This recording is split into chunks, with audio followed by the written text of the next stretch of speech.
Why do our clothes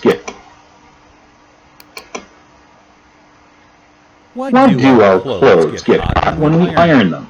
This is because heat is transferred from our hot iron to our clothes when they come in contact with each other.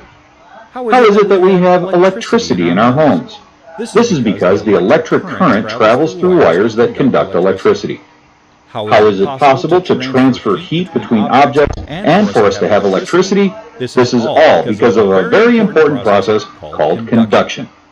Conduction is the transfer of energy in the form of heat or electricity from one atom to another within an object by direct contact.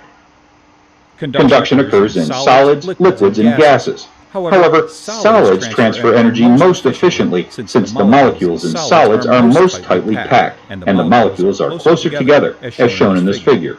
For liquids and gases, the density of the particles are generally lower than those of solids, and the particles are farther apart, so the energy transfer is less efficient.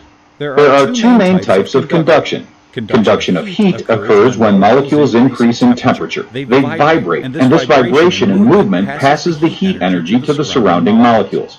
Some examples of conduction of heat are accidentally touching a hot pot, or when a heating pad is applied to you directly and warms your muscles.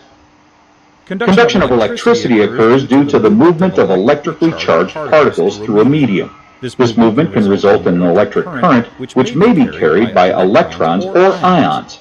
An example of electrical conduction is when you accidentally get electrocuted when you touch a live wire because your body contains water, which is a conductor of electricity. Another example is when electricity passes through wires, which are conductors, so we can watch TV or use a computer. The picture on the left shows what happens if you leave a metal spoon inside a cup with hot liquid. The spoon is at room temperature at first when we touch it, but as the spoon has longer contact with the hot water, the spoon becomes hot to the touch. This is because the heat from the liquid is transferred to the spoon due to the conduction of heat. The picture on the right shows a light bulb that is turned on because electricity travels through the wires due to the conduction of electricity. In general, if an object is a good conductor of heat, it usually follows that the object is also a good conductor of electricity. Materials are classified as good conductors if they allow the flow of charged particles and electrical energy to freely pass through them. Some examples of good conductors are generally metals, such as silver, copper, iron, and aluminum. Their degree of conductivity differs based on the type of metal. Metals are generally good conductors because at least one electron per atom is free to move about between atoms and transfer heat and electricity. In the list of conductors, silver is generally the best conductor. Non-metallic materials such as dirty water, concrete, and graphite are also conductors. Dirty water, as opposed to pure water, has ions that make it a good conductor of electricity. Concrete is still a conductor, but is much less conductive than metals. Graphite, while a non-metal, is still able to conduct electricity because it has free electrons that can move about within the object to transfer electricity between atoms. Other materials, such as rubber, wood, glass, and dry cotton, are not good conductors because the electrons within these materials cannot move about freely. Therefore, heat and energy are not transferred as efficiently within the material. Sometimes we wear rubber gloves so that we can prevent ourselves from getting electrocuted.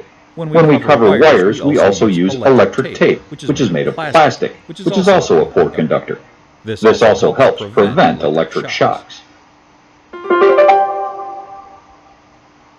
Conduction occurs when energy is transferred through an object due to the movement of particles due to contact. The energy that is transferred is in the form of heat or electricity, so the two types of conduction that we discussed are conduction of heat and conduction of electricity. There are materials that conduct heat and electricity efficiently, mostly metals, such as copper, aluminum, silver, and iron. Some nonmetals, such as graphite, concrete, and dirty water, also serve as conductors, but they're not as efficient as metals. The degree of conductivity is different among varying materials. Some materials, such as wood and rubber, are very poor conductors.